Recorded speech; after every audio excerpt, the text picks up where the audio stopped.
2 years ago, the cast of In the Heights came together to fill the streets with laughter and joy. Today they came back para representar la cultura.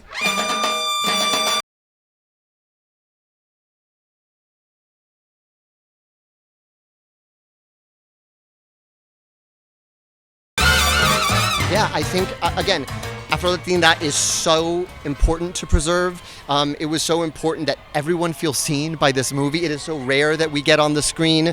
It's one of the reasons we wanted to film it in this neighborhood with talent from this neighborhood to make sure everyone felt seen and represented. And we still have a long way to go. And you still see a telenovela and you go, where are the Afro-Latinos? And so, I think with every project, I'm trying to push further and further into making sure that representation is there. Empecé esta vaina cuando tenía 19 años. I'm 41 years old. I'm walking distance from my house.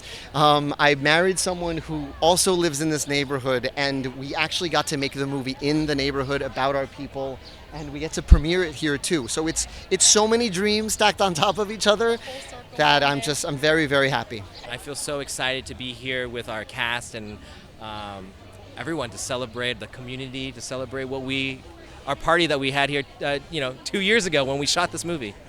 We fixed the movie a little bit. We edited it here and there, refined it, but really I think we had to take care of our families first and foremost. But I think the lessons that we learned from Washington Heights about how to get back up, how to survive, how to turn to your family and friends, and to have further dreams and to dream bigger, I think that stayed with me. And so I'm excited to pass that message on in our movie to the world who gets to go through that now, to know that you're not powerless, you're powerful if you want to be.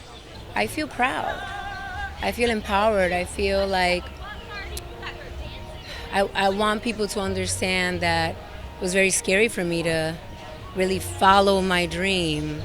And as cliche as it may sound, fear inhibits you a lot. It will stop you from going very far. So for me, it was about letting the insecurities and the fear go and taking a risk.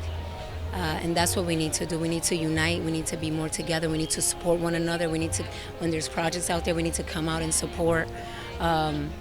If you can collaborate with artists, there's nothing wrong with shining the light, shifting the lens. Doesn't take anything away from you to do so. So lift one another. And when you're in a position where you can create opportunities, I would.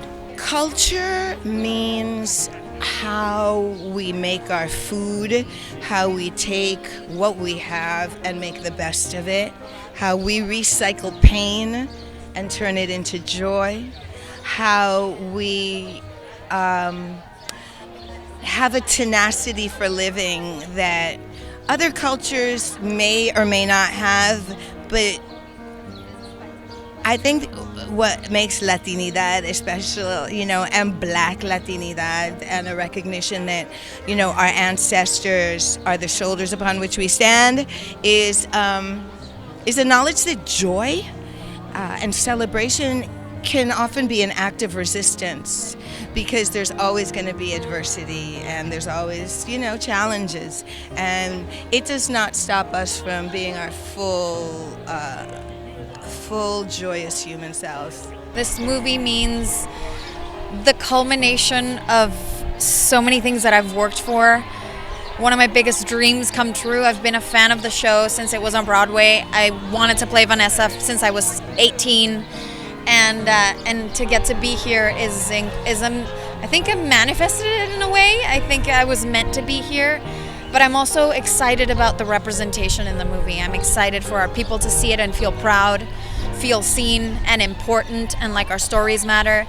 And I'm excited for little kids to watch this movie and for this to be normal to them. They're gonna grow up thinking that they've seen themselves on screen, like it's gonna be normal. They're not gonna grow up having that void like we did, yearning for representation. For them, it's going to be a given, and I think that's the biggest gift that this movie gives the world. My mother's so strong. My brother, my sister, we grew up pretty tough, and I think we only had really two options, right? It was like we could be sad about what we're going through, which some days you are, right? Or we could just be optimistic and we can know that that we're not alone, and that together we're stronger, and that we're gonna make it through whatever we're going through. So I think I think, my wrestling coach in high school used to say all the time, we all be complaining and we all be doing push-ups, running up and down the steps, running around the school, and he'd be yelling, Coach Frederick, like, pain is temporary, and like, and I really I truly believe that pain is temporary, and the more we believe that, I think it's just that it just gives us that much more of the courage or the strength that we need to get through the times that feel like overwhelmingly hard. The street lights, we taking the flight to a couple of days in the life for what it's like in Washington Heights.